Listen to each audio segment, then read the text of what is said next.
এ যেন এক মাহেন্দ্রক্ষণ। 52-এর ভাষা শহীদদের প্রতি সম্মান আবারও সামনে আনছে আবু সাইদদের। তাদের আন্দোলনই এনে দেয় নতুন বাংলাদেশের সূচনা।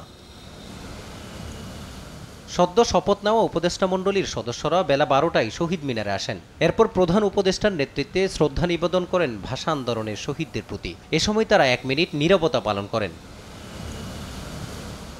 শ্রদ্ধা জানানোর পর কয়েকজন উপদেষ্টা গণমাধ্যমের সাথে কথা বলেন। এ সময় নতুন দেশ গড়তে প্রত্যয় ব্যক্ত করেন তারা।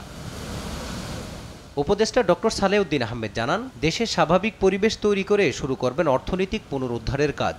প্রায়োরিটি হলো শান্তি শৃঙ্খলা আনা, তারপর ব্যবসা মন্থর হয়ে গেছে, নানা রকম চ্যালেঞ্জ, ব্যাংক সেক্টরের চ্যালেঞ্জ, অর্থনীতিতে পুনর্জীবিত করতে হবে, মানুষের জীবিকার যে এটা এফেক্ট পড়েছে এটাকে আপনার তাড়াতাড়ি আমাদের করতে হবে, এটাই সবচেয়ে।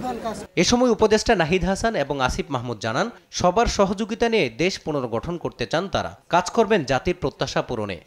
তারুণ্য এবং অভিজ্ঞতার সংমিশ্রণে অন্তর্বর্তীকালীন সরকারটি গঠিত হয়েছে। আমরা আশা করব যে আমাদের যারা সিনিয়র সিটিজেন নাগরিক সমাজ, তাদের অভিজ্ঞতা, গ্রহণযোগ্যতা এবং একই সাথে আমাদের যে তারুণ্যের শক্তি, এই উভয়ে মিলে আমরা বাংলাদেশ রাষ্ট্রটাকে আবার নতুন করে সাজাতে পারব। শিক্ষার্থীদের যে দাবি ছিল সেগুলো পূর্ণাঙ্গভাবে বাস্তবায়ন করতে সক্ষম হব। আপনারা জানেন এই সরকারে 25 থেকে 85 যে একটি তারুণ্য এবং অভিজ্ঞতার যে সংমিশ্রণ হয়েছে, এটি আসলে বাংলাদেশকে রিপ্রেজেন্ট করে এবং বাংলাদেশের প্রকৃত যেই চাওয়া পাওয়া সেটি বাস্তবায়ন করতে পারবে বলে আমি মনে করি।